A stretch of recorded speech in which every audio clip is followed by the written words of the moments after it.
अब क्या था कि उनकी जो है पत्नी यशोदा थी और पुत्री जो है शेषवती थी। अब इनका आगे कहाँ क्या हुआ, इसकी शादी हो गई और शादी करके इसका अपना संसार बस गया। यशोदा का प्रश्न हमेशा ही डाउटफुल रहा कि आखिर इनका क्या हुआ, क्या किया। कोई बात इनके चरित्र की नहीं मिलती है, किसी संप्रदाय में नहीं। अब दिगंबर तो मानते ही नहीं, इसलिए उनका तो सवाल ही नहीं खड़ा होता है। बाकी किसी ने इनके बारे में बात। अब बड़े भाई साहब जो थे वो नंदीवर्धन थे और सुदर्शना जो है वो उनकी बड़ी बहन थी। अब ये जो जिस तरह से चलते थे तो महावीर स्वामी की उम्र जो थी वो तो 72 थी, ये सबको मालूम। अब नंदीवर्धन बड़े भाई थे लेकिन उम्र में भी बड़े थे और इनसे आयुष्य में भी बड़े रहे। अब हुआ ये कि भगवान का जब निर्वाण हुआ, अब परमात्मा महावीर का निर्वाण हुआ और निर्वाण के समय में नंदीवर्धन बड़े भाई उपस्थित रहे, पधारे। अब निर्वाण तो हो गया भगवान का। अब निर्वाण के बाद का सभी तीर्थंकरों के जीवन में सबसे बड़ा मुख्य कार्य देवी देवता ही करते हैं आकर के। मुख्य कार्य सौधर्म इंद्र। आपने देखा च्यवन कल्याणक में सौधर्म इंद्र ने ही सबसे पहले, जन्म कल्याणक में सौधर्म इंद्र ही आकर भगवान को मेरु पर्वत पर ले जाते हैं, वहां पर भी उनका ही काम रहा। ठीक इसी तरह से जो है भगवान के दीक्षा के समय में भी इंद्र मारा जाता है, इंद्राणी के सहित आते हैं, भगवान के केश जो है लुंचित केश को ग्रहण करते। इसी तरह से आपने देखा भगवान को जब केवल ज्ञान हो जाता है तब भी देवता आकर के समवसन की रचना, उसमें सौधर्म इंद्र नहीं है। सौधर्म इंद्र वैमानिक देवगति के हैं, तो वो ऊंची कक्षा के ऊंचे हैं और समवसरण आदि बनाने का काम व्यंतरों का है। व्यंतर के अंदर भी अच्छे ऊंची कक्षा के देवी देवता होते हैं, ऐसी बात नहीं है कि नहीं होते हैं, बड़े विशिष्ट कक्षा के अच्छे। ऐसी कक्षा के अंदर अब इधर भगवान का निर्वाण हुआ। अब ध्यान में लो कि निर्वाण भी कल्याण की है। 5 कल्याणकों में 5वां कल्याणक जो निर्वाण कल्याणक है, अब ये भी कोई सामान्य तो नहीं, बहुत विशेष है। कल्याणक के रूप में यहाँ पर ये स्वरूप जो इनका बना हुआ है सभी तीर्थ। प्रश्न ये खड़ा होता है कि क्यों निर्वाण को कल्याणक के रूप में मनाते हैं। सबसे बड़ी बात है कि भगवान मोक्ष में जा रहे हैं, इधर भगवान का च्यवन कल्याणक मनाने की क्या जरूरत थी। क्यों मनाते हैं आप च्यवन कल्याणक? च्यवन कल्याणक ही 14 स्वप्न का सूचक है और च्यवन कल्याणक से ही परमात्मा तीर्थंकर होने वाले ये निर्धारित हो जाता। और तभी तो परमात्मा की आत्मा देवलोक से उतर के माता के गर्भ में आती है, उसी समय इंद्र महाराज वहां से वंदना करते हैं, ये उसी समय का उनका काम है। इंद्र महाराज वहां से वंदना करते हैं और वहीं से वंदना आदि करने के बाद जो है यहाँ माता जी को 14 स्वप्न भी आते हैं, तो बड़ी विशेषता है। अब इस हेतु से जो देखा गया है कि भगवान का च्यवन, हालांकि दुनिया में किसी को पता नहीं चलता है, न माँ को न बाप को, किसी को, लेकिन एक कल्याणक के रूप में तीर्थंकर का जीवन प्रसंग होने से मात्र तीर्थंकर परमात्मा के निमित्त को लेकर इंद्र महाराज। अब उसमें भी भगवान के अवतरण के बाद जो है 14 स्वप्न उसी रात हुआ है, दूसरा दिन नहीं जाएगा, ये नियम है, निश्चित व्यवस्था है। स्वप्न तो माता को ही आएंगे क्योंकि भगवान तो माता के ही गर्भ में आते हैं, तो ये भी व्यवस्था वहां की निश्चित है। लेकिन भगवान महावीर स्वामी आषाढ़ शुदी छठ की रात को आए तो माता जी को छठ की रात को ही 14 स्वप्न आते, 7म को नहीं, 5म को नहीं। अब नंदीवर्धन को भी तो त्रिशला ने जन्म दिया, सुदर्शना को भी त्रिशला ने जन्म दिया, लेकिन नंदीवर्धन के टाइम में 9.5 महीने में भी एक भी स्वप्न नहीं आया। देवानंद ये सुदर्शना के समय भी एक भी स्वप्न ऐसा नहीं आया कि जिस संकेत, स्वप्न के संकेत से भविष्यवाणी कर सको कि हाँ ये बड़े महान होने वाले हैं, ऐसा होने वाला है, कुछ भी। भाग्यशाली सबसे छोटे, तीनों में से भाग्यशाली छोटे होते हैं। इसका भी एक नियम बड़ा आश्चर्यकारी है। अगर भगवान का जीव बड़ा भाई हो जाए तो फिर माता उसके बाद में किसी को जन्म नहीं देगी। अब परमात्मा की आत्मा है, तीर्थंकर की आत्मा है, तो एक ही तीर्थंकर की आत्मा को जन्म दे करके माता धन्य धन्य बन जाती है। वो कहती है कि मेरा स्त्रीत्व सफल हो गया, सार्थक हो गया। इसलिए हर किसी के लिए, किसी भी माता पिता के गर्भ में अगर तीर्थंकर की आत्मा पहले आ गई तो बाद में तो वो माता किसी को जन्म ही नहीं देगी। अगर तीर्थंकर की आत्मा नहीं आई है, उनके पहले अन्य किसी का जन्म हो चुका है, तो फिर अंतिम ही बनेंगे। अब वो दूसरे बने कि तीसरे बने, जो भी होंगे वही बनेंगे। हुआ ये कि महावीर स्वामी का निर्वाण इधर हुआ। अब ये तो संसार छोड़ के गए हुए तीर्थंकर की आत्मा है, तो वहां तो नंदीवर्धन हाजिर हो, ये तो संभव नहीं है। ख्याल आया कि नहीं? वहां पर सुदर्शना बहन उपस्थित हो, ये भी संभव नहीं है। अब वहां उनका गांव अलग है, इनका गांव अलग है, और महावीर स्वामी का निर्वाण पावापुरी में हो। नंदीवर्धन राजा है क्षत्रिय कुंड के, वो क्षेत्र अलग है सर्वथा। सुदर्शना तो बहन है, तो वो तो जिसके घर गई है वही है, समझे। अब इधर इनका निर्वाण हुआ, पहले इनको समाचार भेजना है कि इंद्रों को, देवताओं को पहले पता चलेगा। तो व्यवस्था किसकी है? सिंहासन, कंपायमान आदि सारी व्यवस्था इंद्र के साथ जुड़ी है और किसी के साथ नहीं। क्यों? इसका क्या कारण? इंद्र ऐसे सम्यक्तोधारी है, निश्चित रूप से नियम 64 इंद्र ऐसे सम्यक्तोधारी है, निश्चित रूप से सम्यक्तोधारी हो वही इंद्र बने, बिना सम्यक्तो वाले इंद्र नहीं बनेंगे। ये भी इतनी बड़ी विशेषता है। अब ऐसी स्थिति के अंदर ये जो भी हैं, इन सब का अपना स्थान अपनी तरफ से जैसा जो बना हुआ है वो है। अब यहाँ पर जो है देवतागण आए। अब देवताओं ने आकर के भगवान की काया जो जिस तरह से है उसको ऐसे ही बैठा के रखी, क्योंकि भगवान तो पद्मासन में बैठे बैठे देशना देते हुए गए। सम्यक शिखर जी तीर्थ पर क्या है कि वहां तो अनेक भगवान कौशक मुद्रा में मोक्ष। अब बैठी मुद्रा में कौशक में जाओ या खड़े मुद्रा में, 23 तीर्थंकरों के अंदर एक पार्श्वनाथ भगवान जो है वो खड़ी मुद्रा में खड़े खड़े कौशक ध्यान में गए। मल्लीनाथ भगवान भी खड़े खड़े कौशक ध्यान में गए। बाकी के सभी भगवान पद्मासन में बैठे बैठे। अब आप ध्यान में रखिए कि जिस समय भगवान का निर्वाण होता है, अब ये निर्वाण जब हो तो उस कक्षा में ही भगवान की आत्मा जो जहां पर जाकर के निर्वाण प्राप्त करके यहाँ मोक्ष में गए, तो यहाँ जब मोक्ष में गए तो वो यहाँ पर किस रूप में है? अब वो जिस रूप में वहां उनकी आत्मा है, तो ये हमको देखना है कि यहाँ उन्होंने अपना शरीर छोड़ा, और यहाँ जब शरीर छोड़ा है तो उस समय का नियम यही बता रहा है कि यहाँ पर उनका शरीर इस समय में किस रूप में था, तो ये पद्मासन की अवस्था में थे। अब ऐसी अवस्था में प्रभु जब रहे हुए हैं,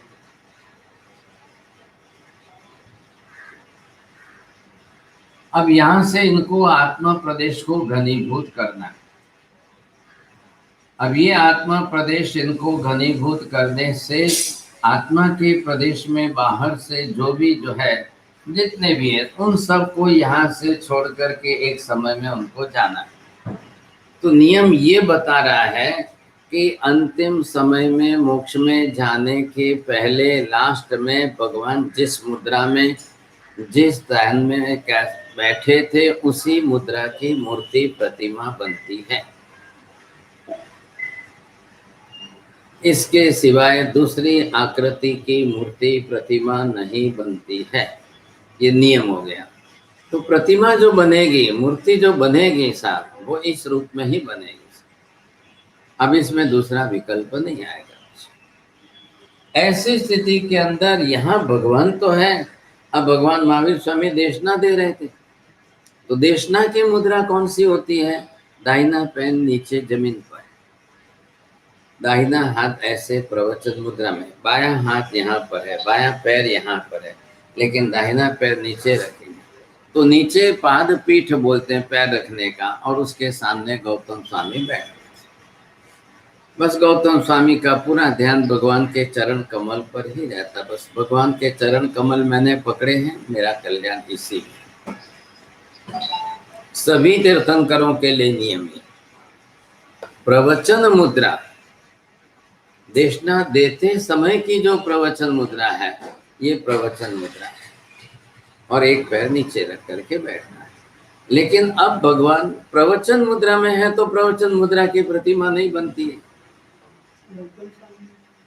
प्रवचन मुद्रा के बाद जो है उनको लाखों करोड़ों वर्ष जीना है। अब आज सिमंदर स्वामी जी रहे, तो प्रवचन मुद्रा अखंड धारा में एक बनी तो नहीं रहेगी, बदल जाएगी।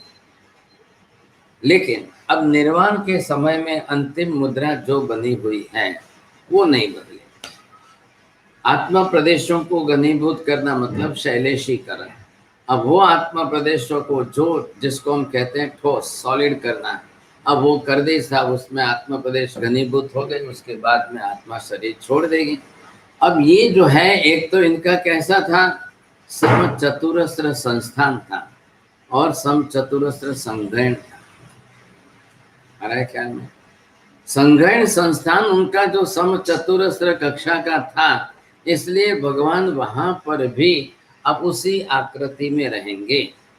फर्क शू पड़ो, अहिया जे छे आपने हाथ आम राख्या तो हाथ અહીંથી छूटा पड़े ने आटलो गाढ़ो पड़े, ये कुछ नहीं होगा।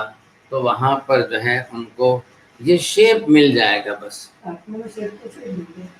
आत्माए आ शेप लीधो छे, जे शरीर में હતા ને એ શરીરમાં સ્થિર થઈ ગયા, સોલિડ થઈ ગયા। તમે પાણીને બરફમાં મૂકો तो ग्लास ની अंदर पानी હોય तो उसका शेप कैसा बनेगा? आप कटोरी में रखो, आप बोतल में रखो, आप ट्रे में रखो, ग्लास में रखो, साधन कोई भी हो, तो शरीर तो आधारभूत साधन है। अब आधारभूत शरीर को साधन में आपने रखा है और आत्मा प्रदेश वैसे ही है। अब वो जो है पानी जिस तरह से फ्रिज में बर्फ हो जाता है, वैसे यहाँ पर शरीर स्थिर हो जाएगा, आत्मा प्रदेश उसके स्थिर हो जाएंगे। आत्मा का आकार प्रकार नहीं है, लेकिन अब आत्मा इसी आकार में वहां पर हमेशा रहेगी।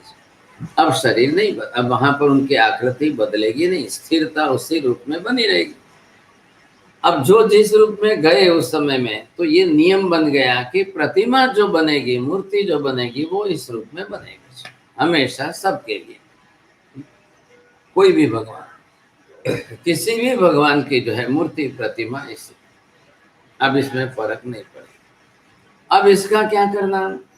के टाइम पे खड़े वो भगवान कौशल में थे।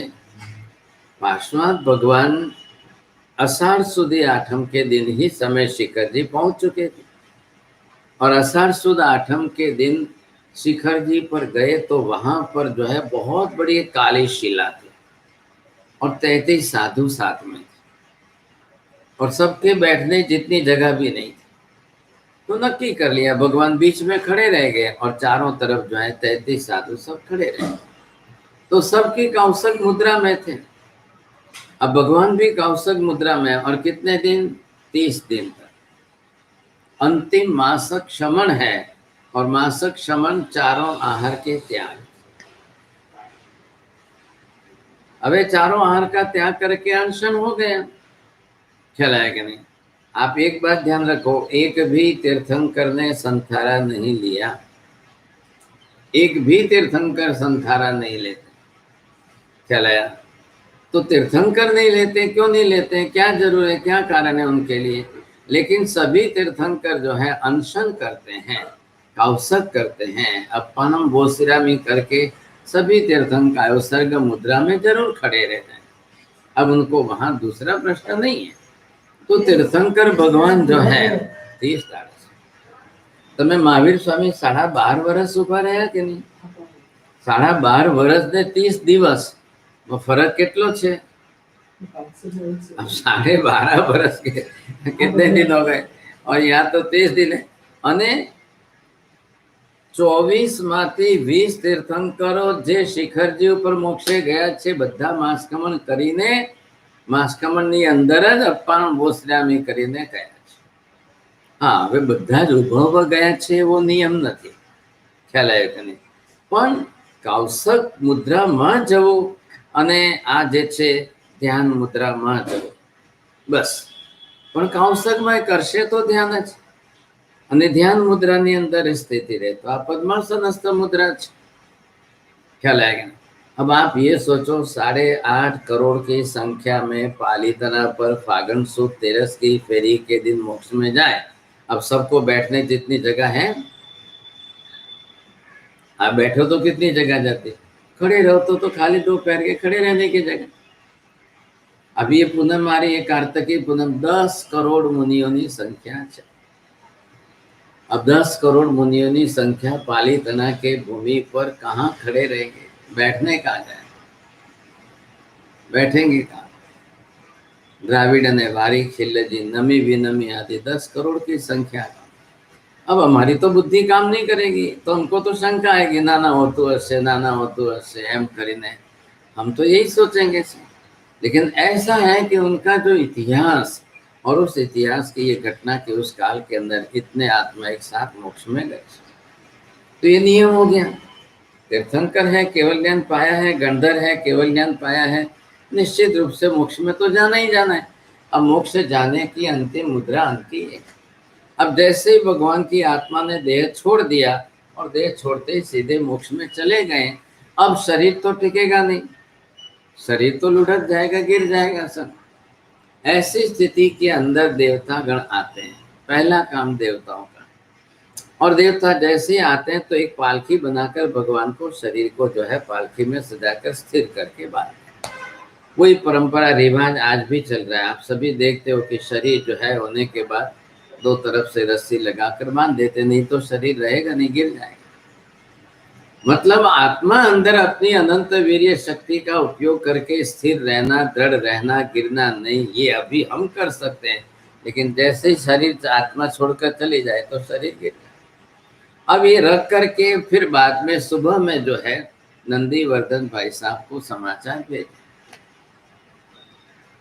अब वहां से जितना अंतर हो, क्षत्रिय कुंड से पावापुरी, अब उस जमाने में तो घोड़े गाड़ी पर रथ में ही आना जाना है, वो अपने रथ में सुबह में आए और यहाँ पर देखा चले।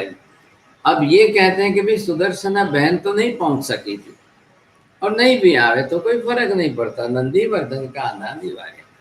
अब उसके बाद में 10-12 बजे जो है वहां से पालकी यात्रा, अंतिम यात्रा निकाली, क्योंकि ये है गांव के बीच में नगर में, और यहाँ से पालकी यात्रा घूम करके निकल करके बाहर उद्यान में जाएंगे। तो वहाँ बहुत बड़ा उद्यान मतलब गार्डन, तो वहाँ मैदान है पूरा, और वहाँ के मैदान में जा करके चंदन के लकड़े काष्ठ लाकर उसकी चिता बनाई, वहाँ से ला करके आकर के भगवान की पालकी जो है इसके ऊपर रखी, बस। तो ये वहाँ से लेकर आए घूमते हुए, और लाकर इन्होंने यहाँ पर पालकी रखी। और जैसे ही पालकी यहाँ पर रखी तो इंद्र महाराज ने अपनी तरह से अग्नि कुमार को आदेश दिया, आप अग्नि प्रज्वलित करो। और इंद्र ने अपनी तरफ से अग्नि प्रज्वलित करनी शुरू की। अग्निदेव ने शुरू की, उसके बाद में वायुदेव ने, वायु कुमार ने हवा थोड़ी सी फैला दी। अग्नि प्रज्वलित होते होते चारों तरफ सब लोग खड़े थे, तो अधिकार किसका था? जैसे इंद्र ने हुक्म किया अग्नि कुमार को, तो तुरंत वहां पर कहा गया कि बड़े भाई साहब खड़े। अब बड़े भाई साहब खड़े हैं तो सीधे ही उनको जो है, नहीं ये अधिकार आपका है, आ जाओ। तो नंदीवर्धन ने उस समय अपनी तरफ से अग्निदाह दिया। हमारे में तो जलाते हैं, शरीर को गाड़ते नहीं है। जीव दया का प्राणातिपात का धर्म भी है। आप नहीं जलाओगे तो शरीर तो पुद्गल का पिंड है, मल मांस अंदर सब है ही, तो असंख्य जीवोत्पत्ति होने ही वाली। अभी हमारा शरीर का टेम्परेचर 97 डिग्री बना हुआ है, ये है हमारे इम्यून सिस्टम के 97 डिग्री का टेम्परेचर आपका होना ही चाहिए, तो એની અંદર બીજા જીવોની ઉત્પત્તિ ન થાય। આજે બધા બેક્ટેરિયા, વાયરસ, જીવાણુ, કીટાણુ બધા જે છે એ ઉત્પન્ન ન થાય, એ તમારા શરીરની आपका जैसे जैसे नीचे चला गया, 97 से 95 आ गया, 92 आ गया, 90 पर आ गया, तो फिर सारे बैक्टीरिया जोर करेंगे। अभी कोरोना भी क्या है, वायरस ही है। वायरस में मतलब क्या फर्क है, एक होते हैं बैक्टीरिया और दूसरे होते हैं वायरस, दोनों ही जीवाणु है। It's a living being, not the non living being. ख्याल आया कि नहीं? अब ये जो है ये भी आपके शरीर में जाते हैं तो शरीर की धीरे धीरे ऑक्सीजन लेवल कम करते हैं और शरीर के अंदर कफ को चारों तरफ से इकट्ठा करके ब्लॉकेज बढ़ा देते हैं। आया ख्याल में? ये जाकर के जैसे ब्लॉकेज की स्थिति खड़ी करेंगे, समझे कि नहीं, तो धीरे धीरे धीरे शरीर का टेम्परेचर घटता जाएगा, टेम्परेचर घटता जाएगा और फिर समस्या बढ़ती जाएगी। अब ये हमको पहले समझना, इसलिए हम क्या करते हैं, नंबर एक, शरीर में कफ बढ़ने नहीं देना चाहिए, टेम्परेचर घटने नहीं देना चाहिए, ऑक्सीजन लेवल भी घटने नहीं देना चाहिए, बस बात पूरी हो। अब इसके लिए आपको ये देखना है कफ बढ़ाने वाला कौन है। જેમાં જેટલો મેદો આવશે એ કફ વધારનારો થશે, ઘઉં જેટલા ખાવામાં આવશે વધારે એટલો એક કફ વધારનારો થશે। ઘઉંની ચીકાશ હોય, જવારીમાં ને બાજરીમાં ચીકાશ નથી, ये એટલું કફ વધારશે नहीं, ये फर्क है। और दूसरा, जो आप खा रहे हो बाकी का भी, तो वो सब कफ वर्धक, उससे पहले बचना है, ये बात है। अब जैसे उससे आप बचेंगे, समझे कि नहीं, सीधा आप अपने तरफ से देख लो कि आपके लिए सारी सुविधा तैयार। तब आपको क्या करना है, प्राणायाम ज्यादा करना है। प्राणायाम ज्यादा करने से ऑक्सीजन सप्लाई जैसे इनटेक ज्यादा होता है तो कफ वहां से जो है मिल जाता है। और फिर आपके अंदर ऑक्सीजन लेने में प्राणायाम करने से फ्रिक्शन हीट, आपने श्वास लेने छोड़िए तो श्वास छोड़ती वक्त तमने अहियां गरम लागशे, शरीर में से निकलती हुई श्वास गरम लगती है। તમે ફ્રીજનું બરફનું ઠંડુ પાણી પીઓ એના જેવી મૂર્ખતા આખી દુનિયામાં એકે નહીં। આ ખાસ ધ્યાન રાખવું, કોઈ પણ માણસ એનું ડાયજેશન, એને પાચન તંત્ર સુધારવા માટે એને ગરમની જરૂર છે, એને ઠંડાની જરૂર નથી। चाहे कितनी भी गर्मी के दिन हो, चाहे कैसे भी दिन हो, भूल से भी अगर फ्रिज में से कुछ भी निकाला, खाया, पिया या पानी पिया, तो आपके शरीर का डाइजेशन सिस्टम आप बिगाड़। और एक बार पाचन तंत्र बिगड़ गया, लीवर बिगड़ गया, दुनिया की कोई ताकत नहीं है कि आपका वापस पाचन तंत्र सुधार सके, वर्षों लग जाए, बहुत बड़ी मुश्किल। लेकिन लोग समझने भी तो चाहिए ना, अब इतनी अक्ल, कॉमन सेंस होना चाहिए। और ये हमारे भूतकाल के अंदर आज से 100 साल पहले हिंदुस्तान में फ्रिज नहीं था, तो फ्रिज की इतनी बीमारियां नहीं थी और लोग मेहनत करने वाले थे। किसी के यहाँ पर ये शेठाई नहीं थी कि हम एसी में सोते रहेंगे, बता मेहनतों आता। इसलिए आज जितनी बीमारियां हैं उसकी उतनी 10% बीमारियां पहले नहीं, 10% भी हॉस्पिटल नहीं थे, 10% भी दवाइयां नहीं थी, डॉक्टर नहीं थे। आखिर डॉक्टर तो कमाएगा कहाँ से, बीमार होंगे तो कमाए। अभी तो डॉक्टरों की पॉलिसी ऐसी है कि बीमारी भी खड़ी करो। ख्याल आएगा? अब आपको सॉल्ट के अंदर आयोडीन मिक्स करके दिया, मतलब बीमारी खड़ी करने का एक स्कैम है। अब कौन बचने वाला है, बचेगा कौन सा? ऑयल आपको रिफाइन करके दिया, मतलब आपको कैंसर होना ही। जितना पेट में कैंसर केमिकल जाएगा, चाहे किसी भी रूप में जाए, वो सारे केमिकल आपको बीमारी करने वाले, कोई भी रूप। હવે તમે કરો શું, આજે બધા વેજીટેબલ્સ આવે છે, બધાના ઉપર પેસ્ટિસાઇડ્સ ઓવર સ્પ્રે થયેલું જ આવે। तकलीफ ये है, अनाज पानी जितना बन रहा है ओवर केमिकल फर्टिलाइजर से आ रहा है, हाइब्रिड होके आ रहा है, सबसे खतरनाक है। અને ઘણાની બુદ્ધિ હજી ઊંધી છે કે મોટું મોટું જોઈ લેવાનું, મોટું મોટું આટલી મોટી દાડમ લેવાનું, આટલા મોટા એપલ લેવાનું, આટલા મોટા। सबसे स्ट्रॉबेरी आती है तो स्ट्रॉबेरी लाल लाल भड़क भड़क करके कर। अब ये नहीं समझते लोग, उसके ऊपर स्प्रे करके कलर डाला गया। જે બૂટ પોલિશ નો કલર છે કે ને, બૂટ પોલિશ કરે સ્પ્રે કરીને, એ સ્પ્રે કરી કરીને રંગ કરી કરીને લાલ ભડક કરીને તમને આપે છે. ઘરેથી જાઓ ત્યારે શું કરો, એ કપડું લઈ જાઓ, 2 ટીપા લીંબુનો રસ નાખીને ઘસો એના ઉપર, એટલે તમને બધું રંગ ઉતરતું દેખાશે સ્ટ્રોબેરી का. आता वक्त આવી જાય. हाँ, ख्याल है कि नहीं. आप दाड़म देखो, दाड़म के अंदर इंजेक्ट करके कलर किया ना, आप थोड़ा सा डालो એટલે पूरा उसका कलर. अब करना क्या, बच्चोगे कहाँ से. अब ये परिस्थिति ऐसी है कि इतना केमिकल जो है वो पेट में जा रहा है, हाईली केमिकलाइज होता जा रहा है. तो ये आयोडीन भी chemical, salt itself is a chemical. हमको केमिकल फॉर्म नहीं लेना. એટલે સિંધાલુણ કહેવાનો મતલબ એ કે આખું પથ્થર લો, આખું પથ્થર લો તો એ પૃથ્વીમાં ઉત્પન્ન થયેલું પૃથ્વી કાય છે, आप उसका उपयोग करो. आप बना बनाया रेडीमेड लाते हो, इसलिए आपको जो है ये सॉल्ट मिल रहा है आयोडीन वाला. तो केमिकल आपकी बॉडी सेट नहीं करते, specially for the female body it never accept the chemicals, because the hormone system, एक हार्मोनल सिस्टम जो पूरी चल रही है वो उनके हार्मोन से चल रही है, वो केमिकल आने से डिस्टर्ब होती है. इसलिए मेंस्ट्रुअल साइकिल डिस्टर्ब होगी, पूरी बॉडी डिस्टर्ब होगी, थायराइड बढ़ेंगे, ये सारी समस्याएं बढ़ती है. अब ये समझाना किसको. और आज तो ये कह रहे हैं कि भाई man is the most advance जो है स्टडीड है और एडवांस डेवलप में है और बुद्धि बहुत ज़्यादा है, होशियार है. लेकिन ये बुद्धि का दुष्परिणाम है कि सब आजकल ऐसा, बहुत गलत. तो क्या वो नंदीवर्धन राजा ने अग्नि संस्कार किया और फिर प्रदक्षिणा दी, और प्रदक्षिणा देकर के सब बैठे और नमकार गिना. इंद्र महाराज आदि ने अपनी तरफ से वरुण देव को प्रार्थना करके भाई पानी बरसा दो, पानी बरसा दो. तो वहां पर अग्नि ठंडी हो गई. ठंडी होने के बाद देवतागण पहले क्या करते हैं, भगवान की जो दाढ़ा बची है नहीं जलती हुई वो लेते हैं. ભગવાનના શરીરનું કયું અંગ મળે છે, એ સ્પેશિયલી એ અંગ લેવાનું અને એ અંગ લઈ જઈને દેવલોકની અંદર રત્નના ડાબડામાં રાખે કે આ મહાવીર સ્વામી જીવતા છે અમારા માટે, એમની પૂજા કરવાની. તો મહાવીર સ્વામી की पूजा वहां पर करते हैं. दरेक तीर्थंकरों માટે આવું કરે. परंतु यहाँ अग्नि संस्कार की यात्रा में हजारों लोग जो आए हुए थे, सबने देखा भी देवता ले रहे तो हम क्यों बाकी रहे, हम भी कुछ लेंगे.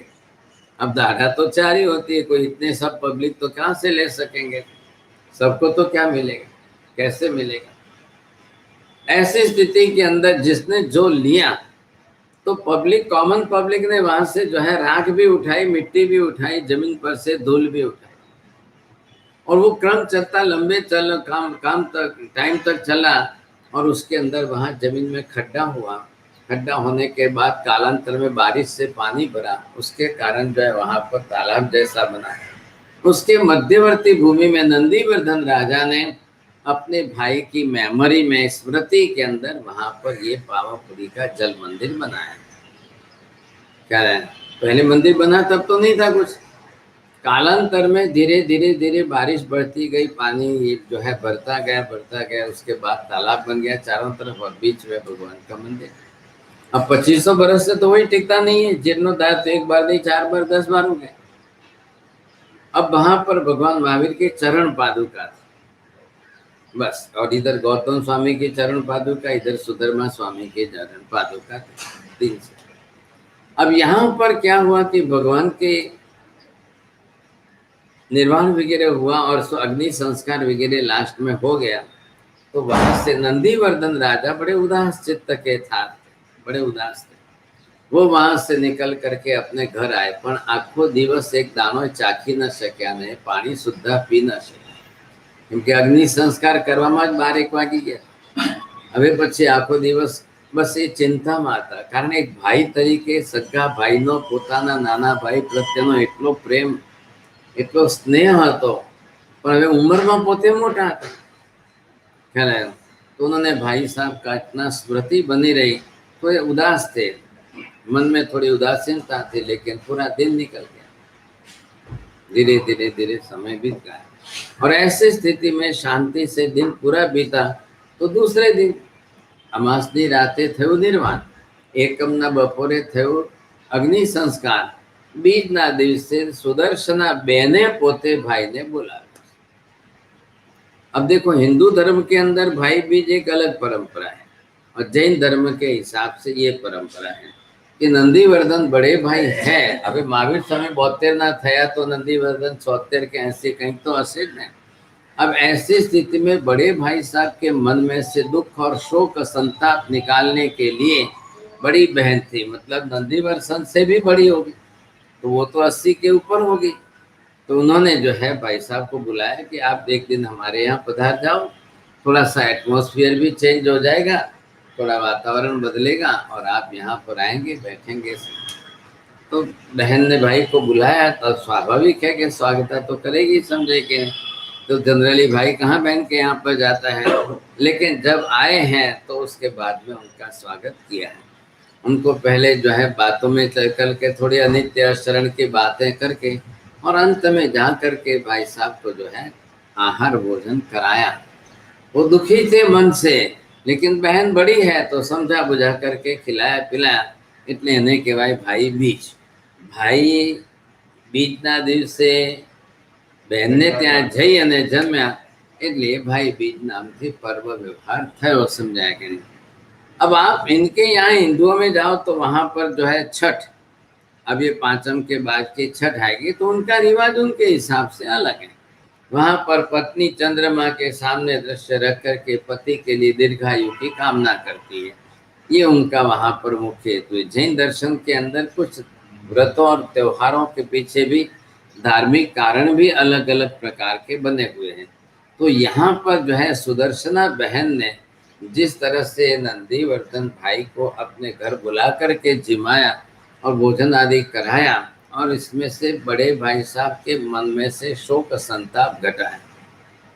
अब हालांकि सभी बुजुर्ग हैं कहलाएंगे, पर इतिहासમાં માજી તમે શોધી આપજો નંદીવર્ધન ભાઈને દીકરા દીકરી એમનો પરિવાર શું કોણ શું કઈ પત્તો નથી, કઈ પર भी ચરિત્ર में आता नहीं है। સુદર્શના બેન એમનાથી નંદીવર્ધનથી મોટા છે કે નાના છે એ ખબર નથી, મહાવીર સ્વામીથી મોટા છે એ વાત ચોક્કસ થઈ ગઈ। નંદીવર્ધનથી નાના કે મોટા જો હતો એમનો પરિવાર શું, એ ક્યાં હતા, एमनु सासरू क्या तो एमनु घर क्या, एमना परिवार में कौन, अब इसके बारे में कोई चरित्रों के अंदर इतिहास में मिलता नहीं। अब हालांकि 2500 बरस के बहुत लंबा काल नहीं है, लेकिन 2500 बरस के अंदर जो नुकसान हुआ है वो बहुत बड़ा हुआ है। क्या है, ग्रंथों का, शास्त्रों का, आगमों का जो नुकसान हुआ है वो बहुत बड़ा नुकसान हुआ, बहुत भारी नुकसान भी हुआ है, तो उसमें कोई पता ही नहीं चल रहा है। आगम में भी 45 आगम के अंदर महावीर स्वामी का चरित्र एक तो जो है कल्प सूत्र में और एक आचारांक सूत्र में और 10 वैकालिक की चूर्णी में, 3 जगह। अब ऐसी स्थिति के अंदर सुयगणांक सूत्र के अंदर जो है सिर्फ एक अध्ययन वहां पर वीरथ हुई अध्ययन, तो उसमें तो महावीर स्वामी की स्तुति है खाली, बस बाकी 45 आगमों में तो अलग विषय बहुत है, वहां चरित्र नहीं है, क्या भगवान का चरित्र नहीं, बाकी विषय सब है, बहुत विषय है। तो यहाँ पर ये जो है कि नंदीवर्धन का परिवार या उनके परिवार में कौन क्या कितने कुछ भी कोई बात नहीं है, एक भी बात नहीं। सुदर्शना के बारे में भी एक ही प्रसंग बस ये आया, बीच के दिन सुदर्शना बहन ने नंदीवर्धन को बुला करके भोजन करा के उनका शोक संताप टाला। वो जानती थी कि नंदीवर्धन जी बड़े भाई होते हुए भी छोटे भाई पर इतना ज्यादा स्नेह है, और ये बात पहले से देखी गई। 28वां વર્ષની ઉંમરે પણ જ્યારે વર્ધમાન કુમાર દીક્ષા લેવા માટે આજ્ઞા લેવા ગયા ત્યારે મોટા ભાઈ નંદીવર્ધને કીધું કે ભાઈ હમણાં તો માતા પિતાનો સ્વર્ગવાસ થયો છે, એમાં તમે વળી પાછા આ વિયોગનું દુઃખ ક્યાં મને સહન કરાવો છો, તો કે મારાથી એટલું દુઃખ તો સહન થાય એમ નથી, પણ હું તમને વિનંતી કરું છું કે 2 વર્ષ રહી જાઓ, 2 વર્ષ પછી લઈ જાओ। लेकिन उस समय भी ये प्रसंग जो बताता है कि वर्धमान कुमार अपने बड़े भाई साहब की आज्ञा को पिता तुल्य आज्ञा मानते, ભગવાન થવાના છે તો એમને પણ ખબર છે, પરંતુ એમાં પણ એમની મોટા ભાઈ પ્રત્યેની જે આજ્ઞા તરીકેની ફરજ જે હતી એ બહુ મોટી, આજ્ઞા તરીકે બહુ મોટી ફરજ હતી, એટલે એમને આજ્ઞા સ્વીકારી છે. તો નંદીવર્ધનને અહીંયા પણ સુદર્શને બોલાવી કરીને એમના આહારનો જે છે વ્રત પચકાણ વગેરે જે છે એ સમજાવીને કરીને પણ પોતે એમને કીધું કે આ પ્રમાણે છે. तो ये एक दृष्टांत इतिहास का बनता है कि जिस तरह से भगवान महावीर के परिवार में ये हुआ, ख्याल है। इसलिए भाई बीच में एक व्यवहार पड़े छे, सामान्य रूप से भी हम समझ सकते हैं कि ऐसा क्यों हुआ, ऐसा कैसे हुआ, होता है, ख्याल है। कोई निश्चित तो है ही नहीं, समझेंगे। अब सबका अपना अपना आयुष्य है, अपने अपने कर्म है, अपने अपने हिसाब से गति है। तो ये गति आदि अपनी तरह से जो जीव जिस तरह से करे, हमारा तो निर्वाण तो संभव नहीं इस बार, तो वापिस दोबारा जन्म है ही है, तो हम वापिस जन्म लेंगे तो कहाँ लेंगे, कहाँ पहुंच सकेंगे, कहाँ पर देखना है, तो फिर वापिस जन्म तो हमारे कर्म पर हो। अब कोई महाविद्यालय में जाए, कोई भरत ऐरावत में रहे, कोई कहाँ जाए, सबके अपने अपने कर्म के हिसाब से अलग अलग व्यवस्था, कोई नहीं ना नहीं। ये एक निमित्त बन गया पर्व तिथि का, भाई बीच के दिन का निमित्त जो था वो आपके सामने लिया, इतिहास ये बात में थोड़ी सामने रखी। હવે તમારે કઈક પ્રશ્ન પૂછવું હોય તો છે 5-7 મિનિટ, બોલો. દર્શના આપો છો પણ એ મોટા જ હશે ને તો જ નંદીવર્ધન એમનું માનીને ગયા હશે, નહીં તો નાના હોય. તમારી વાત સાચી છે, પણ કોઈ રેફરન્સ નથી મળતું શાસ્ત્રમાં, ખ્યાલ હે. હવે એ મોટા છે સુદર્શના બેન મોટા કે નંદીવર્ધન મોટા, નંદીવર્ધન મોટા અને સુદર્શના બેન હોય, એવું કઈ દાખલો એટલે ઇતિહાસમાં કોઈ પ્રમાણ નથી મળતું. મેં કીધું ને હમણાં કે ભાઈ આ 25,000 જ વર્ષનો પ્રશ્ન છે, અને 25,000 વર્ષના પ્રશ્નમાં એવા કેટલા સેંકડો પ્રશ્ન છે કે જેનો કોઈ ઉત્તર નથી મળતો.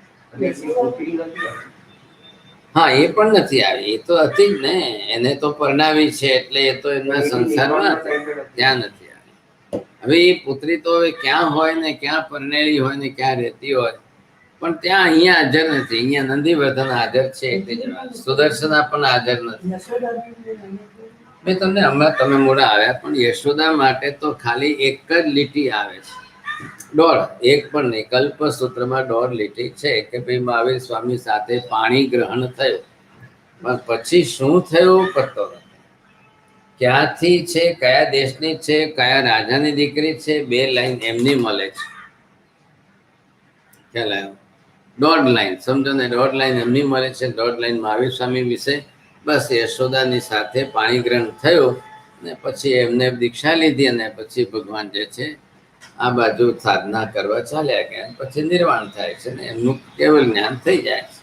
હવે આ બધા પ્રસંગો જે 5 લખ્યા છે એની અંદર તો આ તો શું છે, સંક્ષિપ્ત છે, પણ હવે મુખ્ય રીતે લખ્યું છે હેમચંદ્રાચાર્ય મહારાજે, એમને 63 શલાકા પુરુષ ચરિત્ર લખ્યો હતો, ત્યાં આપણને થોડી ડિટેલ વિસ્તારથી મળી શકે, બાકી ગૌતમ સ્વામી ભગવાન એટલે જયારે કેવળ જ્ઞાન થાય છે એ જ વખતે પછી એમનું બધા શિષ્યો બધા જેવી હોય છે એમના નહીં. હવે આ જે છે આપણે ચાલે જ છે કે અહીંયાથી કહીએ જે નિર્વાણનો સમય જેમનો છે ને એ કાળ વીતે છે, તો મહાવીર સ્વામીનું નિર્વાણ જે છે અહીંયા થયું આ 72 વર્ષનું. હવે આ મહાવીર સ્વામી ને આ ગૌતમ સ્વામી અહીંયા તો જે છે કેવળ જ્ઞાન પામ્યા. કેવળ જ્ઞાન પામ્યા ત્યારે એમની ઉંમર જે હતી 80 વર્ષની, કારણ કે 50 વર્ષની ઉંમરે તો એમને દીક્ષા લીધી છે, અને 30 વર્ષ સુધી જે છે ગૌતમ સ્વામીએ ભગવાન મહાવીર સ્વામીની સેવા કરી છે. હવે એ 50 અને 30 એટલે 80 વર્ષનું આયુષ્ય હતું, ને અહીંયા જ એમને કેવળ જ્ઞાન થયું. એ કેવળ જ્ઞાન પછી પોતે 12 વર્ષ સુધી જીવે છે, એટલે 80 ને આ 12 જે છે 92 વર્ષનું એમનું આયુષ્ય થાય. બધા શિષ્યો જે હતા હા, એ પછી ગૌતમ સ્વામીના શિષ્યો થઈ ગયા. એમાં શું થયું, મહાવીર સ્વામીને 11 ગણધરો છે. હવે 11 ગણધરોમાંથી 9 ગણધર જે છે એ 9 ગણધર ભગવાન મહાવીર સ્વામીની હયાતીમાં જ મોક્ષે જતા. હવે રહ્યા કોણ બે? આ ગૌતમ સ્વામી અને સુધર્મા સ્વામી, આ બે જ રહ્યા છે. એમાં ગૌતમ સ્વામીને જે છે અહીંયા કેવળ જ્ઞાન થયું એમને, ને 92 વર્ષની ઉંમર હતી. હવે એ અહીંયા સુધીનો આ 12 વર્ષનો ગાળો તો રહ્યો ને. મહાવીર સ્વામીએ 12 વર્ષ દીક્ષા લઈને સાધના કરીને એમનો 12 વર્ષનો ગાળો રહ્યો, કેવલી પર્યાય કરી. બસ આ આયુષ્ય ચાલ્યું. હા, હવે શું છે, કેવળ જ્ઞાન થઈ ગયા પછી ભગવાન ના જાય વરવા, એટલે પછી ગણધરો શિષ્યો વગેરે જાય. હવે એમાં એમનો જે છે કાલ જે હતો, એટલે હવે આ શું થયું કે અહીંયા મહાવીર સ્વામીનું આયુષ્ય 72મા વર્ષે થયું, એટલે અહીંયા તમે આ 8 વર્ષ ગણ્યા. એ પછી તમે અહીંથી બીજા જે છે આ 8 વર્ષ, ત્યારે અહીંયા સુધર્મા સ્વામી જે છે એ પોતે 92 વર્ષની આયુષ્ય છે, અને 8 વર્ષ કેવલી તરીકે રહ્યા, એટલે એમનું આયુષ્ય 100 વર્ષનું રહ્યું છે. આ સુધર્મા સ્વામી. તો હવે એમને પોતાની રીતે જે આયુષ્ય કાળ જે એમનું છે, તો એમને તો જરાક મોટું આયુષ્ય હતું, એટલે વધારે તો 100 વર્ષનું આયુષ્ય એમનું ચાલે છે. ખ્યાલ આવે? તો હવે 8 વર્ષ તરીકે કેવલી રહ્યા. હવે પછી એ સુધર્મા સ્વામી ગયા, અને એમના પછી જે છે આ જંબુ સ્વામી આવ્યા. તો જંબુ સ્વામી જે રહ્યા છે એ 20 વર્ષ સુધી કેવલી રહ્યા, ને પછી એ પણ નિર્વાણ પામીને મોક્ષે જતા. એમનું આયુષ્ય તો વધારે છે, પણ અહીંયા જે છે આ ગાળો કે જે એમને અહીંયા 20 વર્ષ તક કેવલી તરીકે રાખે છે. લગભગ જે છે કેટલું 84 વર્ષનું આયુષ્ય, એટલે એના પહેલાનું જે છે કાલ એટલું આખું પૂરું કરીને જાય છે. તો એમાંથી એ મોક્ષે ગયા, એટલે આ એક પેઢી, બીજી પેઢી, ત્રીજી પેઢી, ચોથી પેઢી, પાંચમી પેઢી, આ એક પેઢી થતી જાય છે. એક પછી એક મોક્ષે જતા રહે છે. એમ કરતા કરતા હવે આજે આપને આવ્યા કેટલામાં? 76મી પાઠ આવે. એક પછી બીજા સ્ટેપ બાય સ્ટેપ ક્રમસર જે છે નીચે ઉતરતા ઉતરતા છે 76મી પાઠે આવ્યા. તો હવે એ કાલ આખો જે છે પણ લાસ્ટ બાઉન્ડ્રી અહીંયા આવી ગઈ. હવે જંબુ સ્વામી મોક્ષે ગયા, એ પછી બીજા કોઈ મોક્ષે જનારા નથી. હવે એ માટે બધું જોઈએ ને, સંગયન, સંસ્થાન, નામ, કર્મ, ચારિત્ર, મુન્ય કર્મનો સર્વથા ક્ષય કરવો, કેવળ જ્ઞાન થવું, વિતરાગતા પામવી, ઘણા બધા ફેક્ટર્સ જે છે કે જે એ બધાને સંભવ નથી. ખ્યાલ? હવે પછી ચાલી તો રહ્યું જ છે આજે પણ અકબંધ પ્રમાણે જીન શાસન તો ચાલે જ છે. સાધુ સાધ્વી, શ્રાવક શ્રાવિકા, એ ચતુર્વિધ સંઘની વ્યવસ્થા તો છે જ, પણ હવે મોક્ષ માર્ગ અત્યારે ચાલુ નથી. અને આ નિયમ છે બધી જ જગ્યાએ, ભરત ક્ષેત્રમાં અને ઐરાવત ક્ષેત્રમાં. એ તીર્થંકર છેલ્લા 24મા મોક્ષે જાય, એ પછી જે છે કાલ અલ્પ રહે છે. પણ વાત શું છે કે 21,000 વર્ષનો આખો આ 5મો આરો ચાલવાનો છે. ખ્યાલ આવે? હવે આપણે અહીંથી ગણવાનું છે કાલ તો, કે ભાઈ મહાવીર સ્વામી મોક્ષે ગયા અને એ પછીથી આ કાલ ચાલશે. તો આ તમારું 12 વર્ષ ને 8 20 વર્ષ ને આ એમનું ગણી લો કે ભાઈ બીજા 20 વર્ષ, તો એમ કરતા 40-44 વર્ષ સુધી આ રહ્યો, ને એ પછી બીજો કાળ. હવે એ દરેકની પાઠ ઉપર આવેલા એમના પછી એમને શાસન કેટલું ચલાવ્યું, એમનું આયુષ્ય કેટલું હતું એ નહીં જોવાનું. એમનું આયુષ્ય જેનું જેટલું હોય. હવે પ્રભવ સ્વામી આવીને દીક્ષા લે છે, તો એ જંબુ સ્વામીની પાઠ ઉપર આવે, તો એ એમને આ પાઠ ઉપર આવીને શું કર્યું, એમના કાળમાં એમને શું વિશેષતા કરી, તો કઈ રીતે જીન શાસન ચલાવ્યું છે. આ વિશેષતા ધર્મ તો ચલાવ્યો ને, ટકાવ્યો તો ખરો, આગળ વધાર્યો તો ખરો, આટલા વર્ષ તો આટલા વર્ષ. એ પછી શું, એ પછી શું, એ પછી શું, એક એક કરતા કરતા 980 વર્ષ સુધીમાં આગમ શાસ્ત્રો ને ધર્મશાસ્ત્ર વગેરે જે આવતા રહ્યા, ભણતા રહ્યા, અભ્યાસ કરતા રહ્યા લોકો, ને એમાંથી જે રીતે શાસન ચાલ્યું એ પ્રમાણે જે છે વર્ણન કરવામાં આવ્યું. હવે એ વર્ણન જે આવ્યું છે કેટલું આવ્યું? 2546 વર્ષ સુધીનું અત્યારે ઇતિહાસ લખાયું છે.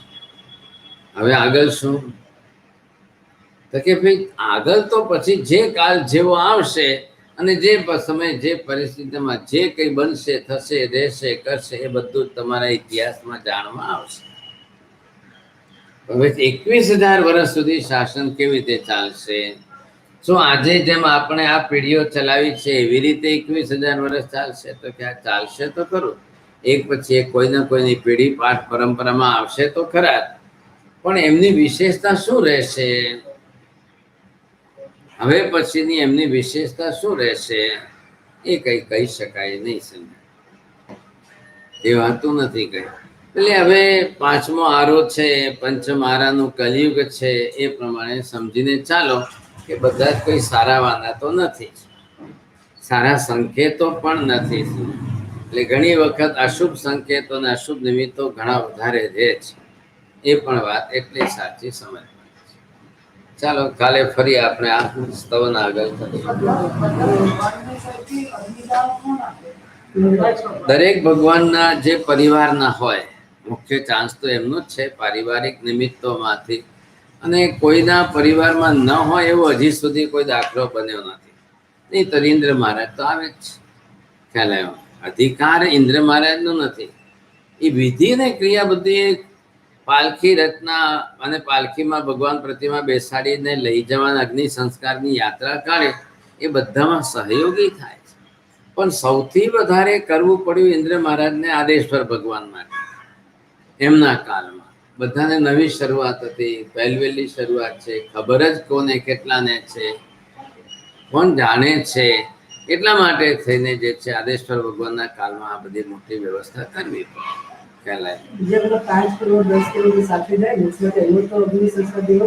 બધાનો અગ્નિ સંસ્કાર દેવતા એમનું કરે, અગ્નિદેવ જે છે પ્રગટ કરે અગ્નિદેવને.